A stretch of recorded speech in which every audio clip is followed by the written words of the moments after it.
Dances సమయంలో first dance direct చేసిన choreographer Lawrence, అలాగే సుందరి సుందరి అంటూ చేసిన Jani master, you and me and అమ్ముడు కుమ్ముడు ఈ రెండు శేఖర్ మాస్టర్.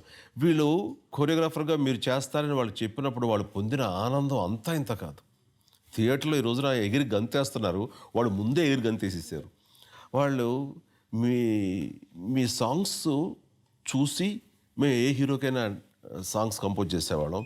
అంటే ఏదైనా ఒక సాంగ్ డైరెక్ట్ చేయాలంటే కనుక ఆ ముందు రోజు మీ పాత సాంగ్స్ అని వేసుకుని ఏమేం చేశారు ఏంటి, ఏదైనా ఒక హైలైట్ మూమెంట్, ఒక సిగ్నేచర్ మూమెంట్ ఉంటే అది క్యాప్చర్ చేసి దాన్ని బట్టి మిగతా మూమెంట్స్ అల్లుకుంటూ వెళ్ళేవాళ్ళం. ఆ రకంగా మీ నుంచి మీ సాంగ్స్ నుంచి ఇన్స్పిరేషన్ డ్రా చేసేవాళ్ళం.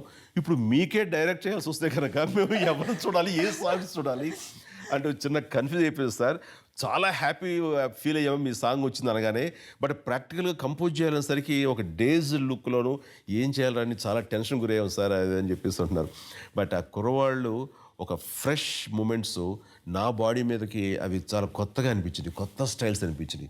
Like old wine and new bottle అంటారు. ఆ రకంగా నేను వీళ్ళ మూమెంట్స్ ద్వారా, వీళ్ళ కంపోజిషన్స్ ద్వారా చాలా కొత్తగా నేను థియేటర్లో కనిపించాను. ఈ రోజున ఇంతమంది ఇది ఎంజాయ్ చేస్తున్నారు, ఇంతమంది చూసి వావ్ అంటున్నారంటే కనుక అది ఆ credit goes to Lawrence, Jani master and Sekhar master. అందులో నేను ఒక లారెన్స్ చెప్పినప్పుడు ఒక బిట్టుకి అదే చూసే ఉంటారు కదా, ఒక బిట్టుకి వీణ స్టెప్ వేయమన్నాడు, అది కంపోజ్ చేశాడు.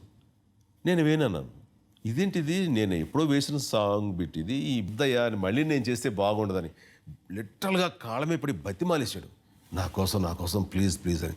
నాకు అనిపించింది ఇంత ఇదిగా అడుగుతున్నాడు అంటే వీళ్ళు మాస్ పీపుల్, మాస్ పల్స్ వీళ్ళకి తెలిసినట్టుగా నాకు తెలుసని అనుకోకూడదు.